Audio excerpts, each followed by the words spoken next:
In the upcoming segments, we'll delve into several of the most perplexing vanishings that have occurred throughout the Appalachian mountain range. What became of these individuals, and is there any hope of locating them?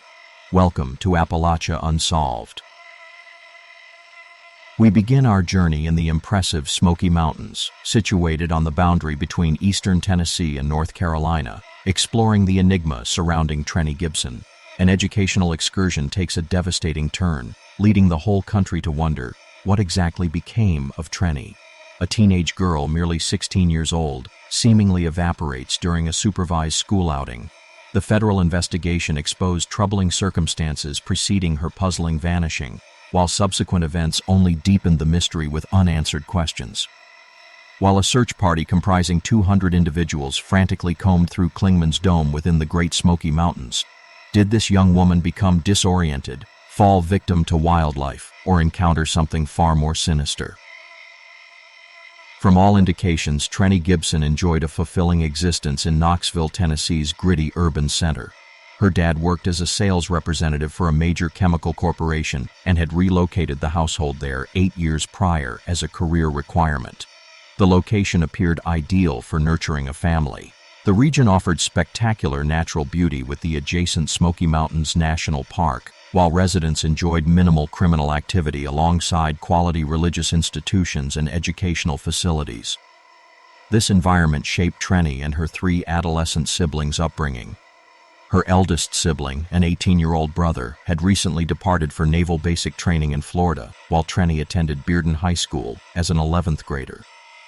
Those acquainted with Trenny frequently mentioned her past, for musical performances, particularly the rock group Jethro Tull. They additionally remarked on her concentration and self-control.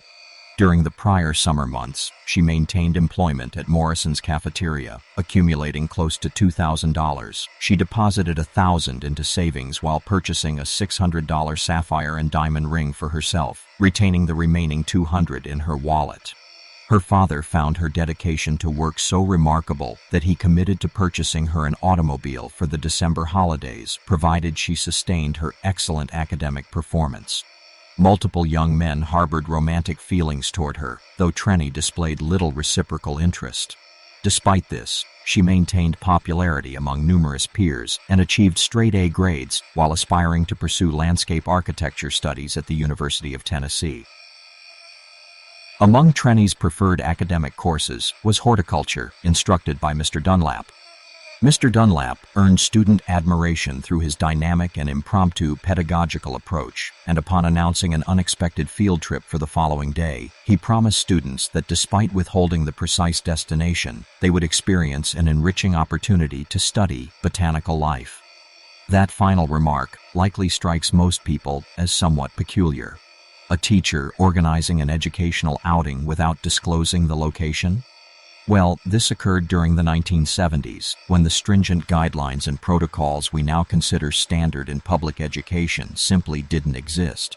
Upon Trenny's arrival home with news of the excursion, Mr. Gibson suspected they would likely embark on a hiking expedition, possibly through the Smoky Mountains. Given Mr. Gibson's background as a former Eagle Scout and troop commander, he reviewed safety protocols with Trenny. Their discussion covered navigational techniques using tree moss to identify north and even which vegetation or mosses could sustain someone in emergency circumstances. However, truthfully, both Trenny and Mr. Gibson anticipated cancellation due to weather predictions forecasting dismal conditions for the upcoming day. The following day arrived as a Friday, and upon looking through her window, Trenny observed rainfall already occurring, confirming her assumption that the field trip would be canceled. Therefore, she dressed in her preferred denim pants, a striped blue pullover, her blue Adidas footwear, and her blue sapphire jewelry piece. When Trenny's mother transported her to the educational facility, both expressed surprise upon discovering a bus stationed before the building, prepared to transport students on the enigmatic field trip. Predictably, by 9 o'clock in the morning, an announcement directed Trenny and 37 horticulture classmates to commence boarding the bus for an excursion destined for Clingman's Dome within the Great Smoky Mountains. Trenny occupied the 90-minute bus journey beside her friend Robert Simpson, who shared her musical preferences. The bus resonated with adolescent merriment and dialogue as students attempted to optimize the experience despite less than favorable meteorological circumstances. By noon, the party reached Clingman's dome, with the bus stopping in an extensive parking facility where Mr. Dunlap rapidly explained the excursion's objectives, completing the 4-mile round-trip hike to Andrews Bald's summit, documenting the plant and tree varieties at varying elevations, and preparing each student to compose a weekend paper analyzing their observations for Monday's class discussion. Everyone received instructions to reconvene at the bus by 3:30 in the afternoon. The 38 students rapidly divided into smaller clusters according to their pace preferences as they began traversing the path along Forney Ridge. The temperature hovered in the lower 40s with drizzling precipitation as they navigated the slender pathway, and Robert noticed Trenny's discomfort from cold, prompting him to offer his jacket. By 1:30, the party reached Andrews Bald's Peak and commenced their return toward the bus. Trenny and Robert had remained together throughout the entire journey until Robert inexplicably informed Trenny he intended to return and search for bears, abandoning her to walk unaccompanied. Consider that the path they traveled was constricted and moistened by weather with precipitous descents on either side, and the party moved in an extended single-file formation. Trenny occupied a middle position within the group, making it seemingly impossible for her to depart the trail without all her classmates observing. When the group positioned themselves approximately 3/4 of a mile from the bus, multiple friends of Trenny's reported observing her crouching to examine something on the ground along the trail's right edge, and upon looking again, Trenny had vanished. They attributed little significance to this at the moment, unaware this would mark the final sighting of Trenny. What transpires subsequently has remained among the most profound mysteries ever recorded in the Smoky Mountain region to the present day. Sponsor message. Today's presentation receives sponsorship from Appalachian Storyteller Candles, crafted using traditional methods individually within the mountains of East Tennessee. Acquire yours today through the provided link below. Welcome back to Appalachia Unsolved as we examine what transpired regarding Trenny Gibson on Friday morning, October 8, 1976. 38 secondary school students from Knoxville, Tennessee, embarked on a hiking expedition in the Great Smoky Mountains, yet merely 37 students returned to the vehicle that afternoon. Trenny Gibson had disappeared.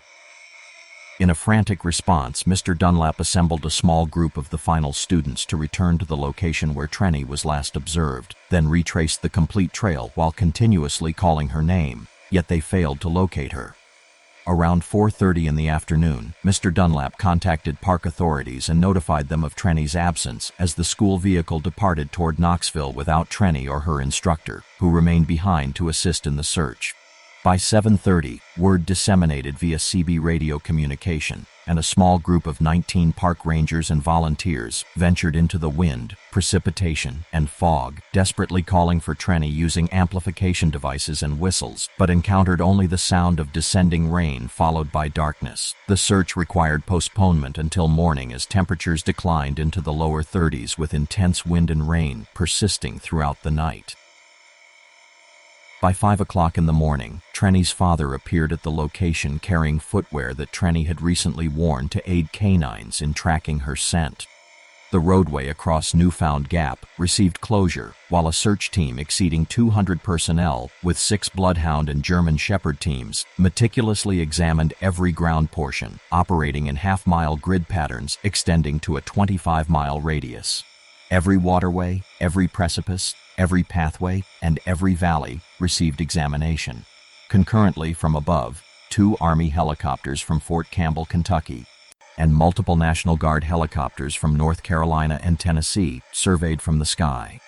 However, autumn had fully arrived, and a canopy of transforming and fallen foliage combined with the rugged fir and dense briar undergrowth rendered aerial searches ineffective. It appeared the Bloodhounds would bear responsibility for discovering any trace of Trenny.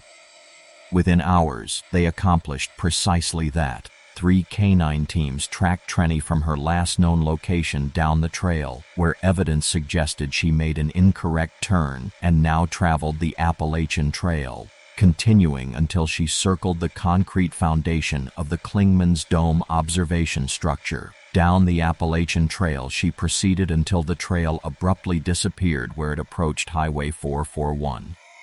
The search persisted for 3 consecutive weeks in near-freezing temperatures, and by this point, a comprehensive FBI investigation examined the 25-mile square region repeatedly. No clothing items, no footwear, nothing. Trenny Gibson had vanished. IDs publicly announced their disbelief that she would ever be discovered in the mountains. Indeed, they suspected she might have been taken.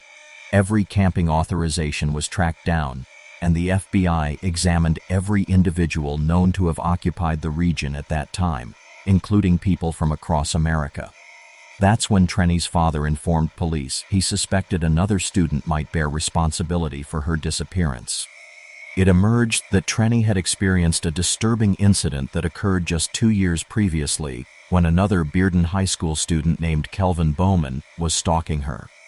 His obsession with Trenny intensified to the point of breaking into the Gibson residence, where Trenny's mother shot him in the foot. Kelvin received conviction and served time in juvenile confinement, where he issued multiple threats to kill Trenny upon release.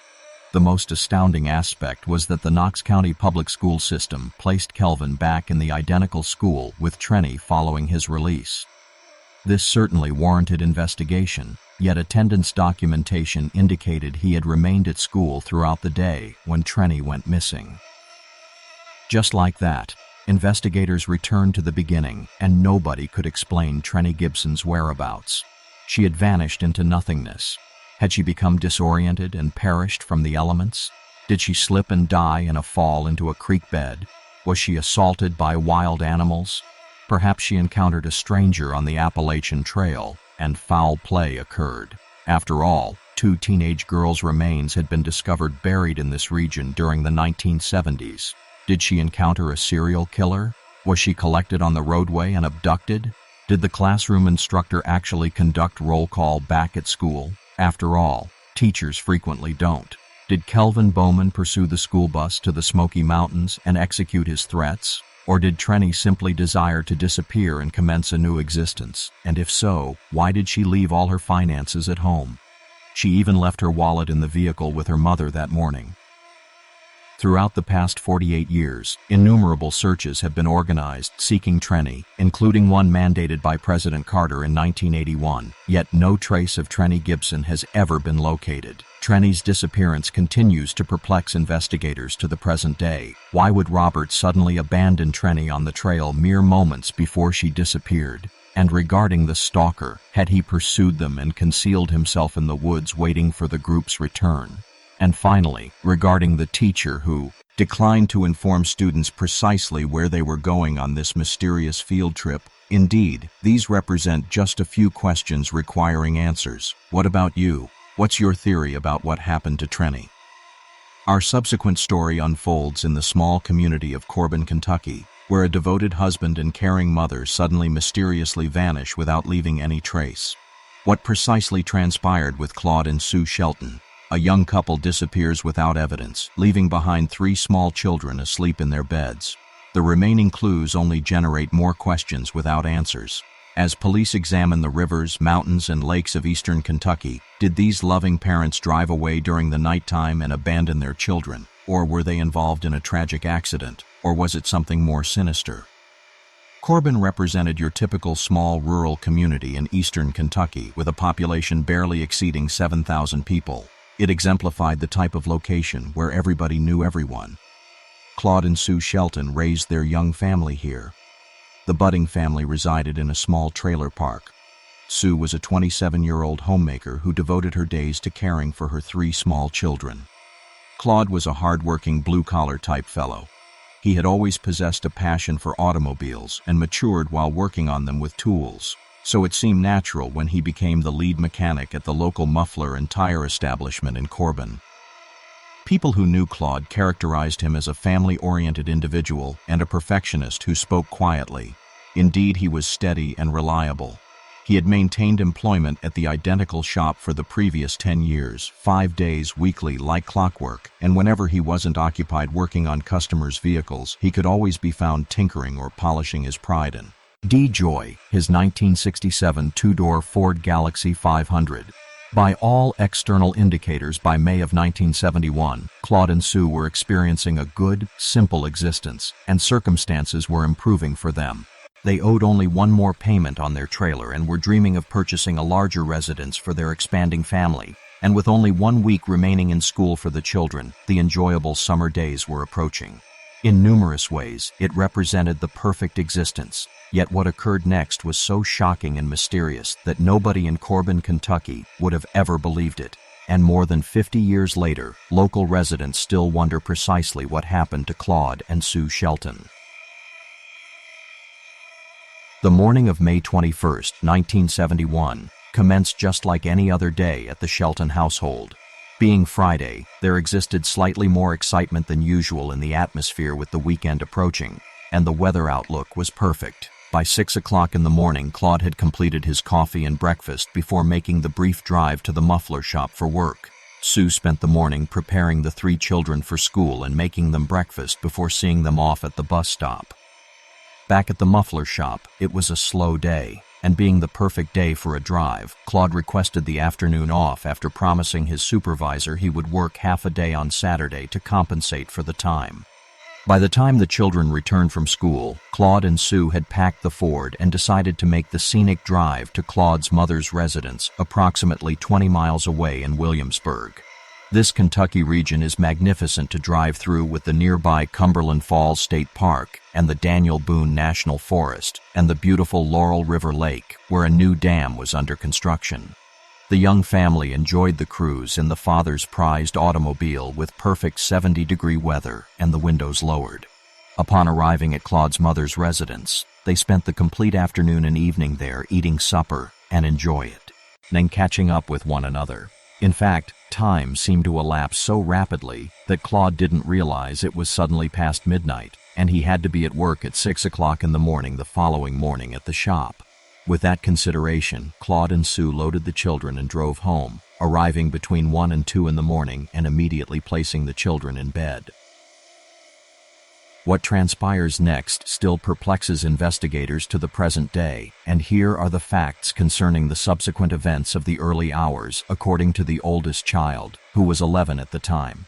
Her younger siblings were fast asleep once they were placed in bed, yet she remained awake and could easily hear her parents conversing in the room through the paper-thin trailer walls, and they were discussing going to obtain a late-night snack and coffee from the truck stop that was 5 miles down the road.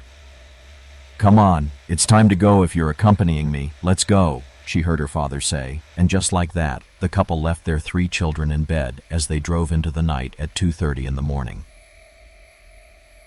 Welcome back to Appalachia Unsolved as we examine what transpired with Claude and Sue Shelton. By the following morning, the children awakened and observed that their parents weren't in bed and their vehicle wasn't in the driveway. After eating breakfast independently, the children contacted one of Sue's friends to inquire if they knew their parents' whereabouts, but they too lacked any information. By 7 in the morning, Claude's supervisor knocked on the door wanting to know his location and why he didn't appear for work. None of this made any sense. By all accounts, Claude and Sue Shelton loved their children, and Claude had been consistently employed for 10 years and they had a good family existence.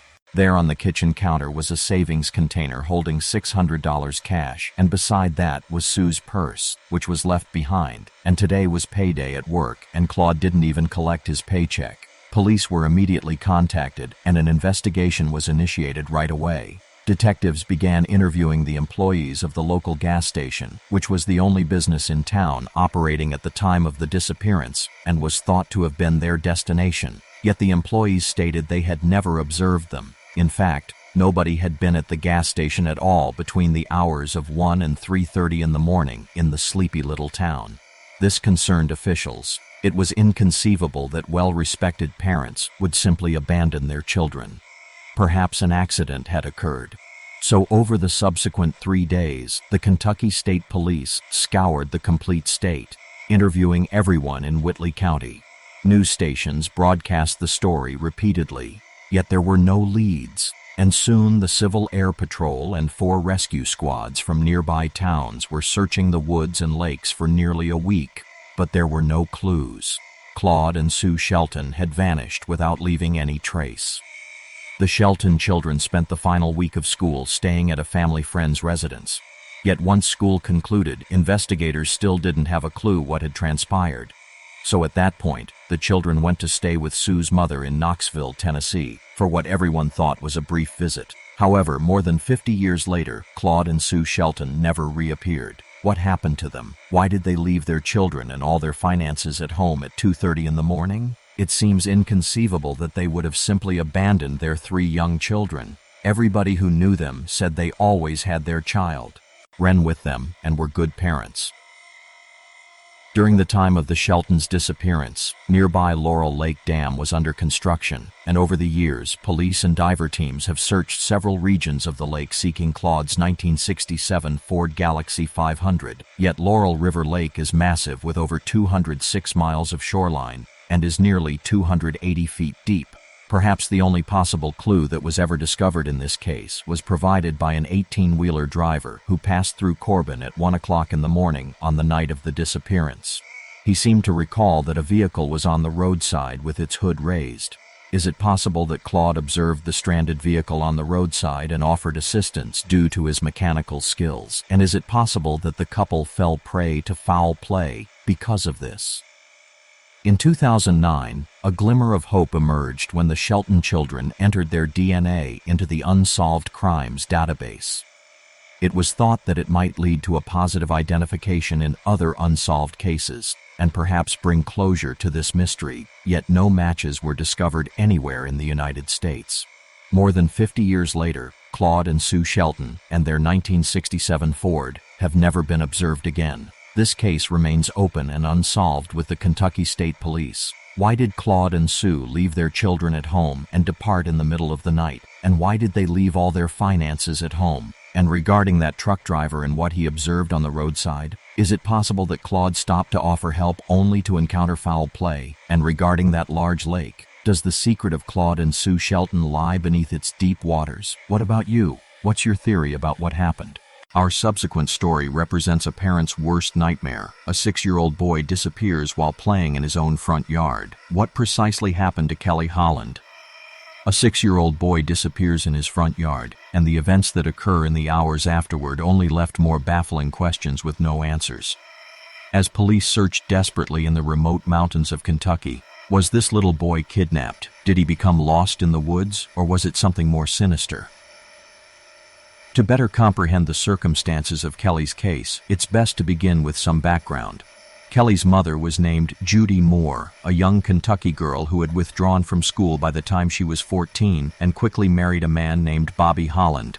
Within a couple of years, Judy had given birth to a son and a daughter, yet times were difficult due to the fact that neither Judy nor Bobby maintained employment. It was only a matter of time before the Department of Children's Services intervened and declared both of them unfit parents, and the judge issued a court order granting custody of both their children to Judy's parents, who lived an hour away in Jackson. However, within a few months, on November 17, 1975, Kelly was born and was the only child residing at home with Judy and Bobby. For some reason, his birth went unnoticed by the state of Kentucky and didn't result in any action from Child Protective Services. Yet even with a new baby, it wasn't sufficient to keep the parents together. They quickly divorced, and Bobby moved to Florida, and as you might imagine, Kelly was born into a world that was far from a fairy tale. After losing custody of her 2 oldest children and her husband, Kelly became his mother's reason for living, and according to her, he was the only thing she had left. That is until 1981, when both Judy and Kelly moved into a rental residence with her new boyfriend, Kurt Campbell, who lived in Pine Tree Holler, which was located in Knott County, Kentucky. This place was your typical holler, with only about 50 souls calling this place home. It was the type of place where everyone knew everybody, and many of them were family. They knew your vehicle any time you left home, what time you returned, and those watchful eyes didn't miss anything. By 1982, Kelly was 6 years old, and it was here that he would grow up. The young boy had been born with a cleft palate and severe asthma, and he had recently been in the hospital several times that left him with a scar on the left side of his mouth. But besides that, Kelly was a typical child of the mountains. He loved to play outside with his friends and down at the creek or exploring the endless forest that surrounded his home. And he had also just enrolled in Jones Fork Elementary School as a kindergartner. In numerous ways, school was an escape for the young boy because his home life was still full of poverty and lacking many luxuries like cable television or a telephone. The disappearance of Kelly occurred on Friday, February 12, 1982. Keep in mind that the only person at home when Kelly mysteriously vanished was his mother, and all of the details that follow are what she later told police. The night before, a heavy winter storm blew through, and by Friday morning, Pine Tree Holler was a blanket of thick snow and sub-freezing temperatures, so much so that it was impossible for school buses to collect children on the twisting mountain roads, and school was canceled for the day. This was a young boy's dream. No school, making it a 3-day weekend to build snowmen and have snowball fights in the fresh snow.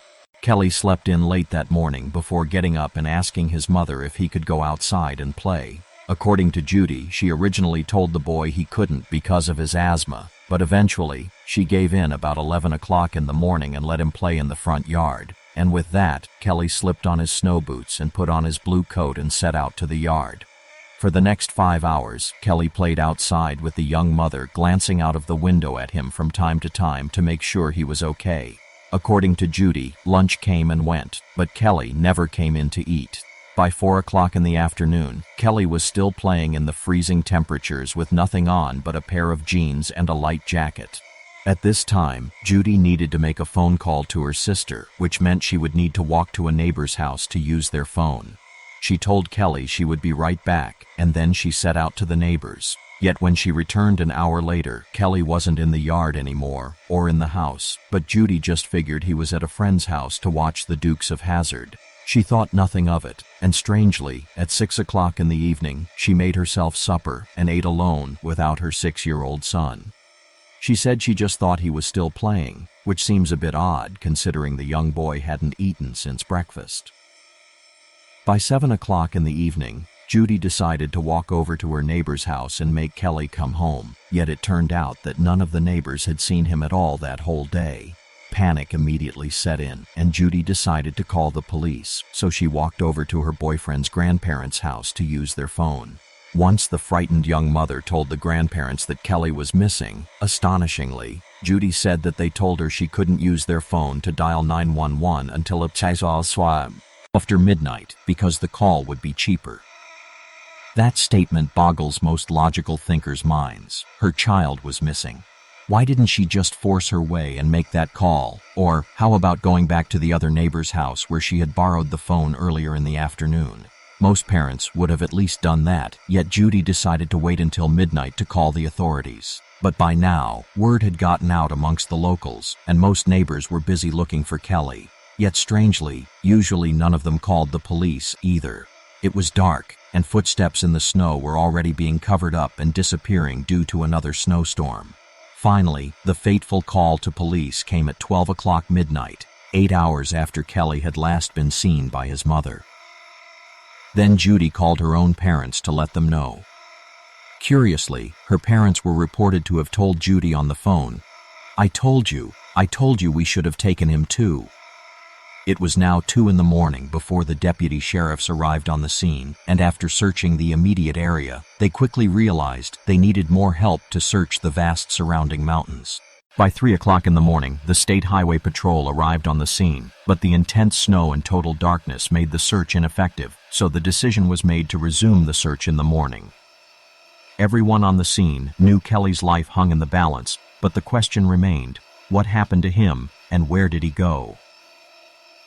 Welcome back to Appalachia Unsolved as we continue the investigation of Kelly Holland. Before long, questions and rumors began circulating. Had Kelly become lost in the woods and froze to death? Has someone abducted him? That didn't seem likely given the remote location and the number of eyes that would have surely recognized an unfamiliar vehicle on the dead-end road. Had something more sinister happened? After all, police investigators had discovered that there were several residents living in the holler that had criminal records. And most disturbing, why had Judy waited 11 hours after Kelly was last seen to call the police? I must tell you, as a parent, that makes no sense to me. Maybe you have a theory about why she did it. Let me know in the comments below.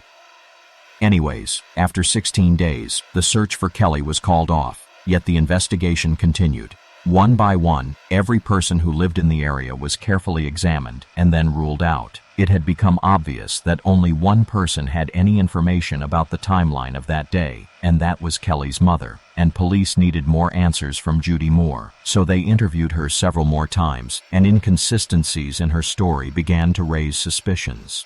All of a sudden, she made claims that she had seen a strange green vehicle in the area that day, and that possibly Kelly's father, who lived in Florida, had abducted him, but that too turned out to be a dead end for authorities.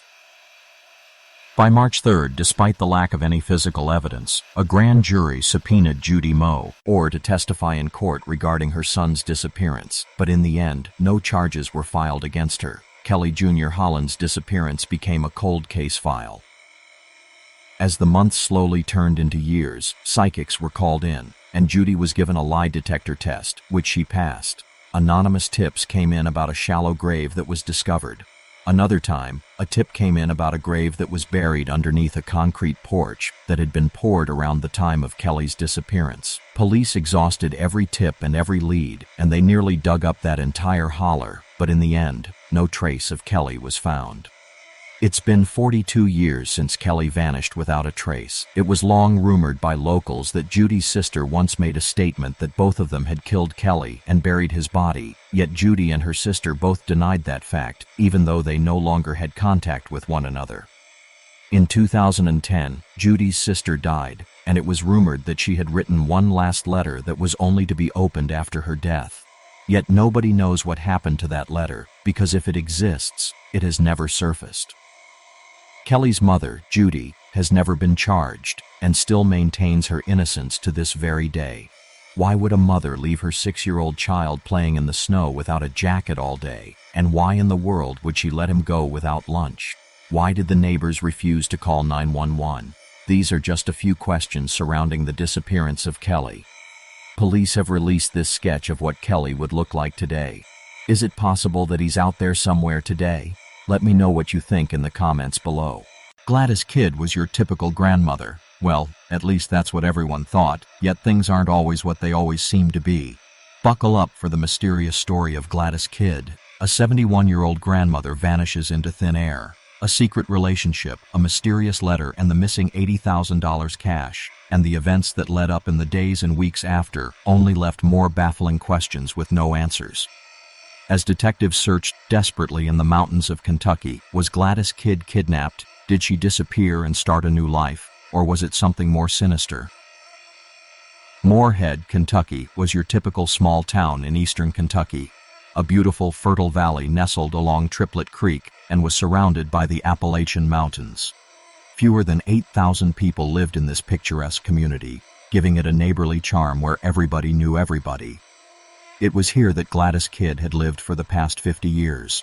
Her husband Claude had purchased a 100-acre farm in 1944 and built Gladys a cozy ranch house perched high atop Creek's Ridge. The couple raised their family in this little slice of heaven as Claude worked the farm and Gladys worked as a cook down at Moorhead State University.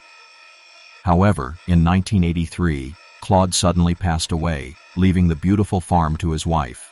At first, Gladys had a difficult time adjusting to life as a widow on her own. Her children were now grown, but lucky for Gladys, there was an abundance of young grandchildren to help occupy her time. So it was, and she slowly began to rebuild her life. She became active in her small church, and she developed a green thumb and loved working in her garden, and that farm quickly became the center of family life as she cooked large meals for every holiday and birthday. But most of all, there was nothing she enjoyed more than spoiling those grandkids. Oh, she loved them to no end. They were her entire world, and she would do anything for them. So you see, to friends and family and neighbors, Gladys Kidd seemed like one of the last people on earth who would pack up and leave. Besides her strong family ties, she was a popular figure in the neighborhood and always had a friendly word to say. According to her neighbors, everyone who knew her said she had a big heart. "Everybody likes Gladys," said Dora Stone, a neighbor and a friend. "I was her neighbor for 40 years and we talked about everything. There were no secrets between us. I wouldn't have ever thought that she would have just disappeared out of thin air. Everyone around here knew her. She just wasn't a mean person, and she would do anything for anybody, and I can't see her putting her family through all this pain and sorrow." The relatives were equally puzzled, yet in the months leading up to her disappearance, unbeknownst to everyone, Gladys was secretly living a double life, and it would turn out that she kept more than one secret from those even closest to her.